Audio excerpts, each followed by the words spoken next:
Welcome to Work It, Live It, Own It, a show that explores how to upgrade your lifestyle through life lessons, real estate, and entrepreneurship. Here's your hostess, SaCola Lehr. Hello, everyone. My name is SaCola Lehr, and I am the hostess of the Work It, Live It, Own It podcast, and I'm also a North Carolina realtor. And today I have the privilege of being joined by my accountability partner, none other than Connie Ward. Hello, everyone. I'm Connie Ward with Incredible Realty Group. I love the Charlotte, North Carolina metro real estate market. And of course, I love to cover the Mebane to Greensboro, North Carolina area with some of the other surrounding areas throughout the triad. So we're going to do a revamp. We're going to do a reboot. We did this video a couple of years ago during the pandemic when we couldn't actually meet face to face. And I think just a couple of months ago, we've met for the first time in person after 3 years of being each other's accountability partners. So we felt that we deserved to, and we owe it to you guys to actually do this particular video in person together. We're live in the flesh. Live in the flesh. So a lot of times I've had home buyers say to me, trying to buy a home for the very first time is like being a member of a secret society. You don't know what it's like until you're actually in it. And so what we want to do in this particular episode is actually dive into one aspect. Being prepared to purchase a home is a very big deal. You can't just wake up one morning and say, hey, I want to buy a house. And unless you're just a millionaire, you making 7 figures and up, and you say, hey, I want to buy a house, and you've got the money and ready to roll, that's great. But if you are like any average person in the world, you have to save some money and you have to be prepared. So in this particular episode, we're going to cover the 10 commandments. This is what we like to call the 10 commandments of what you should not do when you're applying for a home loan. So in this particular video, we are going to do it like a game. There are 10 commandments. We don't know which one we're going to pick. So it's almost going to be like a deck of cards. So I'm going to put it here. And Connie, since you are my host since I'm the host, you're the guest. You have the privilege of drawing first. And so whichever one that we draw is the one that we're going to expound on and talk about. So Connie, commandment number 1, you should not.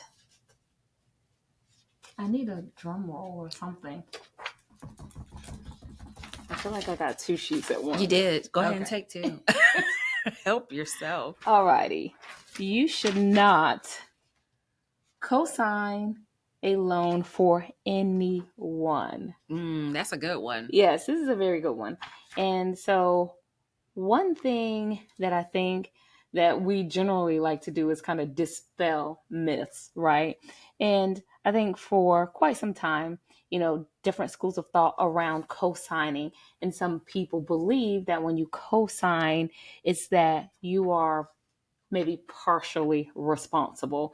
And I think that's where a lot of us can get ourselves into trouble, because when you co-sign on anything, when you're a co-applicant, you're an equal applicant. You're as responsible as the other individual that is on that particular loan, credit card, vehicle, furniture, appliances, whatever it is, where you borrowed money and you put yourself in second position on that application. So one of you, the parties, has to pay. If one party doesn't, the other person needs to, and your credit is impacted the same way equally. There is no levels of responsibility.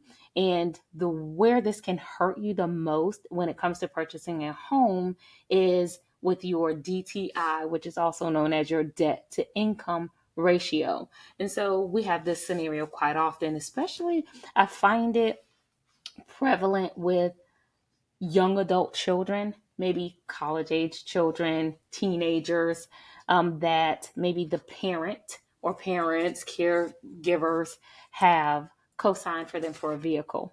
But they also have their own vehicle. They have their own credit cards. They might have their own student loan. And all of that debt is taking away for the remaining monies available for you to purchase a home. So this is absolutely not something that we want to do when we are in the process of obtaining a mortgage to buy a home.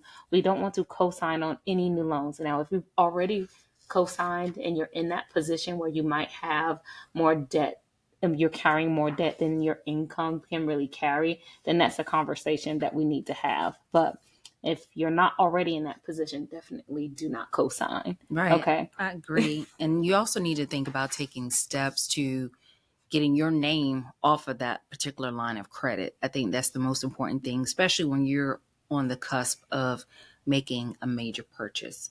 All right. So I guess it's my turn. It is SaCola. So what's another thing you should not do? Do I have to pick from the top or I can You shuffle? can shuffle it Okay. around. Well, since you picked from the top, I'll do the same this time. Ooh, I like this one. You should not. Let's switch it this way so they can see. Oh, So if you I'm gonna put this on my podcast platform, but I encourage you guys to head over to YouTube to Work It, Live It, Own It, and check this out. Because one thing you should not do, another one, this we're gonna call this commandment number 2, is change bank accounts. And guys, this is so important. And the reason why you should not change bank accounts is because if you've already been in the process of a loan application, the loan officer, the underwriters are going to be checking from time to time your bank statements. The first time when you're applying for a loan, they're going to look at your last 2 recent bank statements for most typical cases, right? If you're getting more, by the time you're going through the process, it could be 6 to 8 weeks, or depending on how long it takes you to search for a home, it could be in the span of 3 to 4 months. You've acquired more income since then. If you're in the process of changing your bank accounts, you're in essence changing the game. And so they may think that you're trying to make shell moves with your money, playing that shell game with your money. You don't want to do that.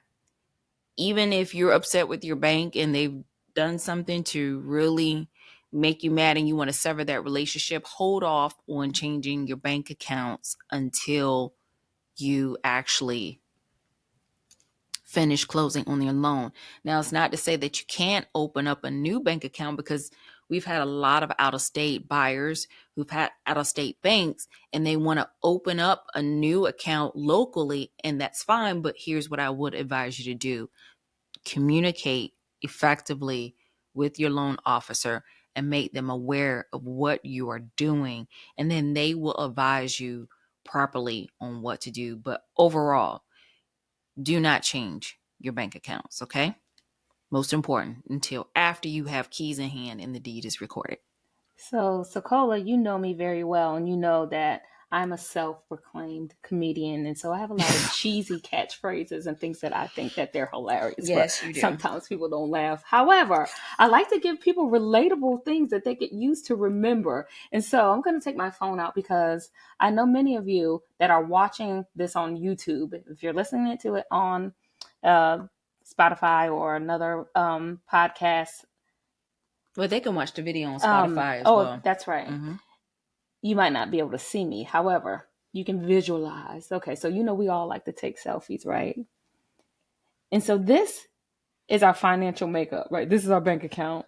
And all of you probably can remember the mannequin challenge that, y'all were doing, because I wasn't doing the mannequin challenge. I never did the mannequin challenge. So it's just a time to be still. Mm-hmm. So if you think of the mannequin challenge, you think of taking a selfie, you're freezing a moment in time. Right. So you're taking this snapshot of your bank account and of your whole financial picture, and you kind of just want to secure it, lock it up, and keep it safe as you navigate this process, and don't really make any sudden moves or changes without consulting your mortgage lender first, because there are some things that need to be done very strategically. So in order to make those strategic plays, you want to get that guidance from the source. This is not a time where you want to try to DIY or listen to the internets and the social medias and all of that, because while there is some, helpful information, sometimes we can misinterpret that and we can actually do things that cause more harm than good.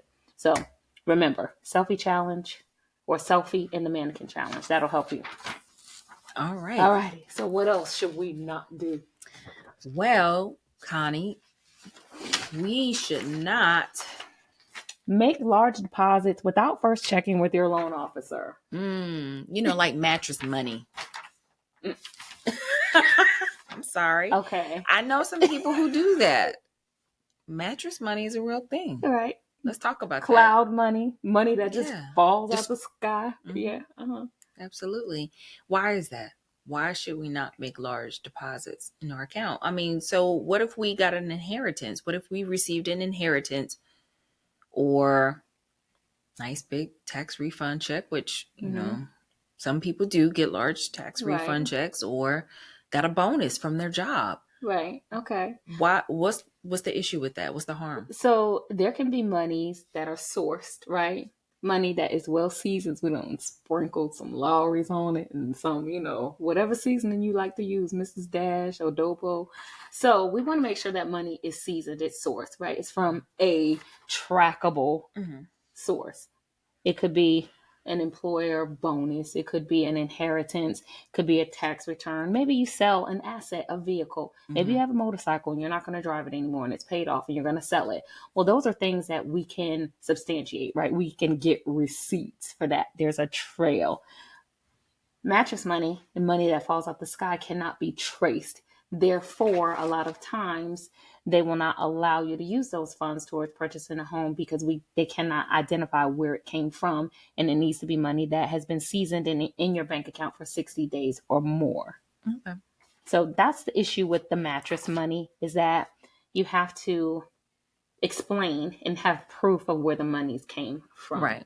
Because I've even known and worked with clients who recently retired and may have gotten proceeds from leave that they've accumulated over the years, or they're moving money from a 401k or whatever, an IRA, and they're putting that into the primary account. So you always, again, this is where if you don't remember anything else or learn anything else, one, don't make sudden changes or movements when you're applying for a loan, and communicate effectively with your loan officer. Keep them in the loop because they will find out. They will see the Absolutely. changes in your bank account. All right, my turn. It is your turn. Okay, so you should not originate any inquiries into your credit. That is key, guys. That is so key. And let me tell you why that is so key. Because what you have as far as your debt to income ratio, like Connie had mentioned earlier, talking about your DTI, if you start pulling other inquiries, say, for example, you want to start shopping, and we're going to talk about that in a little bit, but you want to start digging into other uh, accounts or lines of credit. You may see a house that may need some improvements that you want to make.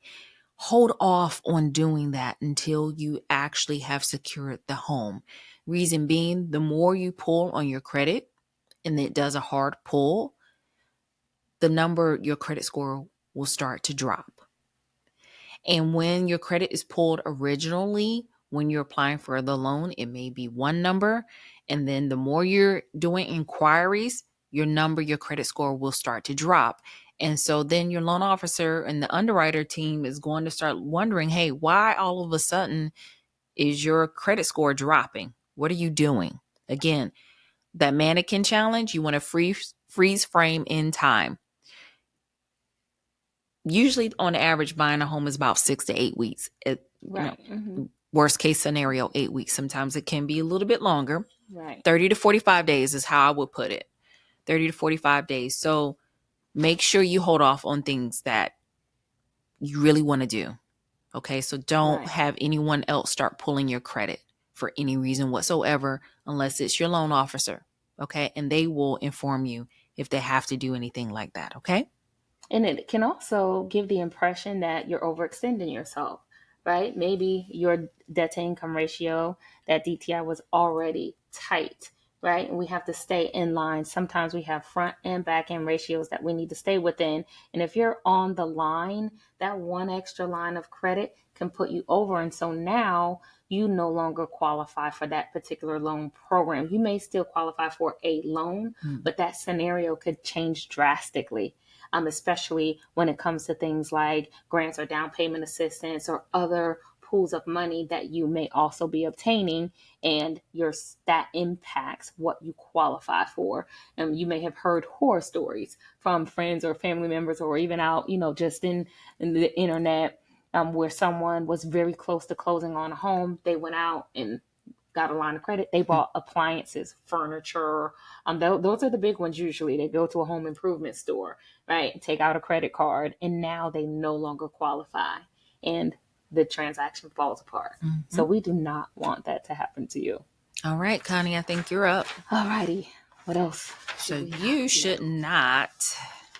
Oh, you just touched on this one, didn't you? Right. Yes. See, I knew this was coming. I knew. You shouldn't buy furniture, guys. No, we want to wait until after we close on the home and move into the home. Now, these are kind of general guidelines, right? General rules of thumb. There is really no one size fits all. However, we have seen with the amount of clients that we've serviced, and then also in our network of other realtor colleagues and counterparts, is that on average, these things can be derailers. Now, again, if you are a super high income earner and you're buying well below your budget, some of these things may not impact you. So these are general guidelines for kind of the general population, right? So I'm not getting into the like nuance of, well, if this, then that doesn't apply to me, but it's better to just play it safe and just wait. Exactly. All right. So how many commandments was that? I think we've gotten through half at least. Okay. A couple more. I think that was number 5. So Okay. number 6. You should not Omit debts or liabilities from your loan application. That is a no-no. A loan officer, a mortgage lender is like your Sherlock Holmes, your Nancy Drew. If you omitted something originally and said no, say for example, you helped finance something for someone else under another corporation and it's tied to your personal taxes, personal information, they're going to find out. They're going to know. So please, honesty is the best policy, guys. Please make sure that you are upfront. I can't say this enough. Honest. Be honest. Full effective communication. Don't admit any liabilities or debts that you may have. Even if you filed bankruptcy in the past, let them know, yes, I have filed bankruptcy, but it has been discharged. Usually it takes, for Chapter 7, it takes about 7 years for it to become discharged. Please make sure that you're upfront and honest with them. Okay? No need to lie, because they will ask you and they will find out. And the best thing you can do is just go ahead and be honest and say, here's the situation. Here's what I've had to deal with. Here's what I've been through. But this is what I've been working on. And you will be surprised. If they're a well-seasoned lender, they are going to help you. They may even provide tips for you. And there may be, and I've worked with some clients too, they have totally forgot about a debt, didn't realize it, and it showed up on their credit. Okay, it showed up on their credit and they just totally forgot. It was a mishap. It was a mistake. But the lender's going to find out. The lender's going to see that and they're going to call it to your attention. And they may even give you some steps on how to take care of that debt before you actually start actively searching for a home. One thing I would also like to point out that just kind of came to my memory is that mortgage lenders, they have access to additional information about us other than our credit report. Mm-hmm. There are other reports. And so while you might think because it's not on your credit report or you do not see it on the consumer facing site like the, credit monitoring that you can sign up for, some paid, some at no cost. Well, they sometimes don't report all of the information. It could have aged out of their criteria, but the lender is going to see pretty much everything, Mm. right? And then they also have access to other reports that will reveal things such as tax liens and things like that. If you have back child support, other types of debt, IRS debt. I had a client who we were well in the process, and it turned out that they did have an IRS debt. We were able to remedy that situation, but they did have to pay the debt off, Mm-hmm. and they had the resources to do it. But they knew, but they didn't say anything because they thought, well, it's not on my credit report. So that's one thing to really keep in mind, is that all of the financial information that tells your story isn't necessarily information that's just found in your credit report. So it's best to just be very transparent throughout the process. You brought up a valid point, because I think about, there are times where even if you are not a first time home buyer and you have bought a home previously, say for example, an HOA may come up and the board has voted on a special assessment, and you have opted not to pay your portion of that special assessment. By you not paying that special assessment, they can put a lien on your property. If you work with a contractor and you and the contractor may have had a falling out, that contractor, if he or they did not receive full payment, even though they may not have done the type of work or the level of work that was originally agreed upon, they can actually go and put a lien on your property. So even before you sell it, that is a lien on your property and you have to pay that off. And that is another thing that a mortgage lending company can discover and find out. So if you even think about, there may be some things out there that could potentially be a lien on your credit, please share that with your mortgage loan officer. All right. So that was number Alrighty. 6, right? Yep. Number 7, You should you not. should not spend money you have set aside for closing. Don't do it. Usually, mortgage loan officers are great by letting you know what the average cost is going to be up front. It may change a little bit, but it's going to be like a small percent, maybe half a percent, maybe Mm-hmm. 1% off from the original loan estimate. So when you're applying for a loan, you're going to get an initial loan estimate that will let you know what your potential closing costs can be. And then right before you go to the settlement table, then they're going to give you a second loan estimate that's going to tell you, okay, this is the amount of money that you need to bring to the real estate attorney's office. Now, in North Carolina, we are a transaction state, so we use real estate attorneys. So you're going to know exactly what you need to bring.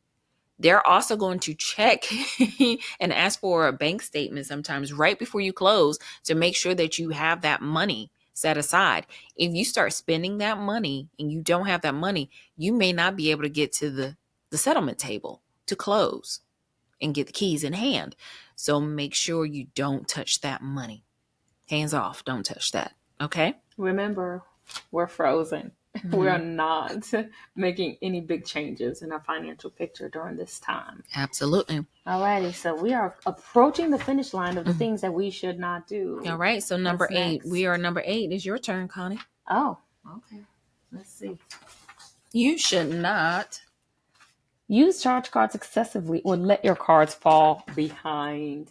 Okay, so just like all of the 10 commandments of things not to do while you're in this process, and we've talked about not getting new credit, right? But what about the existing credit cards that you have?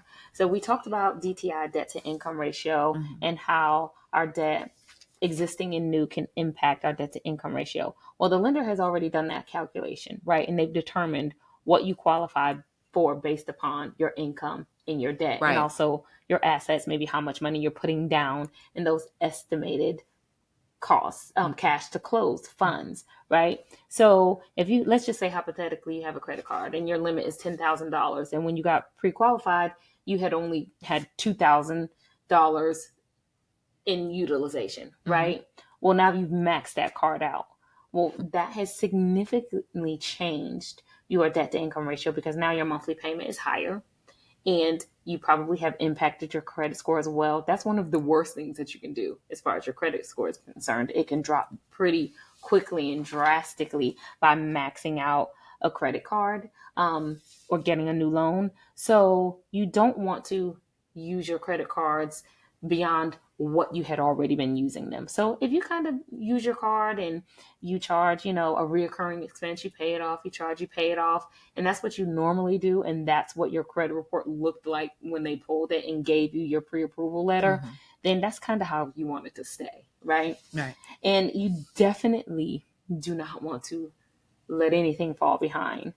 So probably the most damaging things, a new collection or something like that that pops up, maxing out a credit card, overusing your credit cards, or letting something be late, a late payment. Typically, if you've had a late payment within the last 12 to 24 months, that can prohibit you from qualifying for a mortgage. So if you had one that aged out, or you've never had one, now you've got a brand new one, is going to just ravage your credit score probably. There are some instances where it may not have that big of an impact, but for, general purposes, it's just something that's not advisable. Okay. All right. So we've got 2 more to go. Some more. What should you So not do? number 9, commandment number 9, you should not buy a car, a truck, van, or you might be living in it. Oh my Well, goodness. that's a thing now, right? Well, But it's intentional. Some people are doing, yes, I'm all the tiny, about small living, but it's intentional. the tiny house living. I'm, It's I'm going to be intentional. honest. My husband and I thought about buying a tiny house and living in it. Okay. Mm-hmm. But guys, I understand things happen. Unforeseen occurrences happen all the time. And I never forget, I had a client on the way to actually look at a house. Car broke down. They decided to go buy another car. I immediately started to panic. I had to call the lender. I was like, wait a minute, whoa, whoa. When I talked to my client, I said, did you talk to the lender? Did you talk to the lender? Did she say that was okay? Are we good? Because we don't need to look at this house anymore. And that is, I've seen that happen to other realtors. They're a week away or a few days away from having their clients to close on a home, and the clients got really excited and happy and wanted to celebrate and buy themselves a new car, and then bum bum ba-dum, Womp womp. they couldn't close. That's an additional debt, guys. You're adding on to your debt income ratio. Fortunately for this client, they were good. They were secure. The lender was like, oh, yeah, they're good. They're fine. Okay, great. But again, before you start making major purchases, any major purchases, and I understand we need to get around, especially in the South, we don't have the type of means or transportation where we can just take a bus, metro, subway, whatever. Okay. Please talk to the lender, make sure it's okay. All right. And so, just to add to that, one of the things also to keep in mind when it comes to purchasing something like a vehicle is that, yeah, it impacts your debt to income ratio pretty significantly.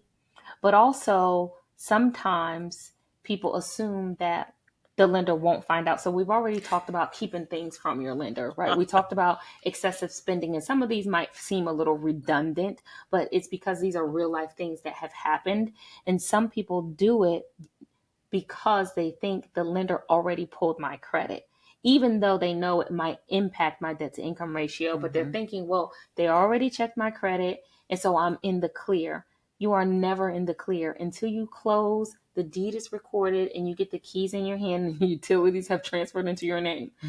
You should not make any large purchases because they can check your credit all the way up until the day of Right. closing. They can check it that morning of. They can re-verify all of your information if they deem necessary. So you might think, oh, I'm in the clear. They already checked my employment. I've had it happen with cars. I've had it happen with jobs. One of my clients, they had a falling out with their boss and they quit their job in the process.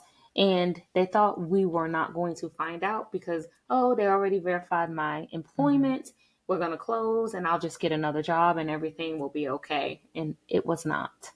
Yeah, I had that happen. I think it was the day before we were set to close or go to the settlement table. They were still trying to verify my employment. Pretty much. They were trying to verify my employment, and I couldn't find someone to sign off my employment. I'm freaking out. I'm texting people. I Hey, can really you do just work verify that there. I work there, please? Talk on it. And we're serious about it. I know we're joking and we're talking about things that have happened, but in those real life situations and scenarios, we are telling you guys the truth. We're not going to lead you astray. They will check the beginning, the middle, the end, right up till you're getting ready to walk into the attorney's office. They're going to check and make sure everything is okay. Even when you get that clear to close, that doesn't mean it's clear to go start shopping. Wait till you get the call from the attorney's office saying, hey, the deed has been recorded. And then you get that access code to get those keys, and you are turning the key you're putting the key in the door and you're turning it and you're unlocking it. Then you want to go shopping. You want to go to Home Goods. You want to go to TJ Maxx. You want to go and buy you a new truck, whatever. You want to start going to Lowe's, Home Depot, whatever home improvement store you want to go to. Then that's when you do it. Right. Okay. Right. Don't do And it these are beforehand. not like scare tactics or exaggerating. These are everyday things that do happen. And the devastation, though, when you're working with someone and they have other vested, people in this process, Mm-hmm. whether it be, other family members that are going to be living in the home, their children, parents, whomever. And that one mistake derails the whole transaction. And you have devastation, you have tears, you have crying, you have just complete, people feel devastated and defeated. So it's a really, challenging situation to be in, that sometimes the only thing that can heal it is time. Mm-hmm. And maybe all your stuff is on the truck, you're ready to move. So these things are really important. Even though we make light of it, it's really kind of to make it memorable so that you don't Right. forget. Absolutely. And the last of the 10 commandments of things not to do. Right. And Connie, you kind of touched on this one already, is about changing your jobs, becoming self-employed, or quitting your job. Guys, now let's just say if you are in education and you want to switch school districts, okay, is that big of a deal? No, not necessarily. But again, this is where you still want to talk to your loan officer about it and say, hey, I've decided to switch school districts. We're still good. They may ask you, okay, are you getting an increase in salary? Because if you move from a different school district, there may be an increase or decrease in your salary. It just depends. Again, communicate. If you decide, hey, I'm going to go into business for self, first of all, congratulations for taking that bold step, taking that leap. However, guys, that changes the game completely, because if you are business for self, they need to see not income tax, they need to see a 1099, or sorry, they don't need to see a W-9, right? W2. W-2. Well, all these All W-2, these right forms. W-2, W-9. It changes from a W-2 to a 1099. And so Mm-hmm. that changes the game completely of how they look at your income. So, and there, I can talk about this too. There's been a episode that I've come out with talking about the difference between manual and automatic underwriting. There are two different approaches that a lender can take. So you might want to make sure that you stay where you are until you close on the home. And of course, quitting your job. Mm-hmm. Without finance, without any money, honey, you don't get a house. We definitely want you to take advantage of any opportunities that put you in a better position overall, right? A promotion, a Mm-hmm. raise, an opportunity to maybe even switch from one job to another job. But there are always strategic ways to do these things. It's not always that you shouldn't, but it's that you should get the guidance so that you do it the right way. Now, going from 1099 to W2 doesn't have the same impact as the opposite, because when you become self-employed 1099, then they want 2 years tax return, Right. right? And so you don't have 2 years tax returns, and they're not talking about your 2 years W-2 tax returns. So that can derail everything. Whereas the opposite might actually help the situation in some instances. But I guess we say all of this to say, when in doubt, even when not in doubt, if you're going to make a change, let's just talk it through.